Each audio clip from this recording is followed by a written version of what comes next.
اعوذ باللہ من الشیطان الرجیم بسم اللہ الرحمن الرحیم۔ السلام علیکم۔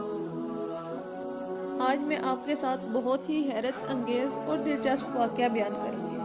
آج تک آپ نے ابلیس کے بارے میں سنا ہوگا کہ وہ لوگوں کو عبادت سے گمراہ کر کے غلط مقاصد کی طرف مائل کرتا ہے۔ آج کا یہ واقعہ آپ کو حیرت میں ڈال دے گا۔ ایک شخص اندھیری رات میں نماز پڑھنے کے لیے گھر سے نکلا۔ راستے میں اسے ایک پتھر سے ٹھوکر لگ گئی اور وہ کیچڑ میں گر گیا۔ اس کا سارا لباس خراب ہو گیا۔ وہ گھر لوٹا اور لباس بدل کر پھر مسجد کی طرف چل دیا۔ تھوڑی آگے پہنچا تو اسے دوبارہ سے ٹھوکر لگی اور وہ پھر سے گر پڑا۔ پھر سے وہ گھر لوٹا اور لباس بدل کر پھر سے مسجد کی طرف نکلنے ہی والا تھا کہ دیکھتا ہے کہ اس کے دروازے پر ایک شخص کھڑا ہے جو ہاتھ میں ایک روشن چراغ لیے کھڑا ہے۔ وہ شخص اس کے آگے آگے مسجد کی طرف چل دیا۔ اس دفعہ وہ چراغ کی روشنی میں آرام سے مسجد پہنچ گیا۔ وہ مسجد کے اندر چلا گیا لیکن چراغ والا شخص باہر ہی کھڑا رہا۔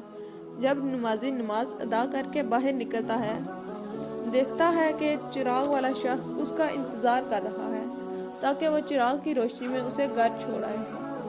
جب نمازی گھر پہنچ گیا تو اس نے اجنبی سے پوچھا کہ تم کون ہو اور میرے لیے یہ سب کیسے کیا؟ تو اس کے جواب میں اجنبی شخص نے کہا کہ سچ بتاؤں تو میں ابلیس ہوں۔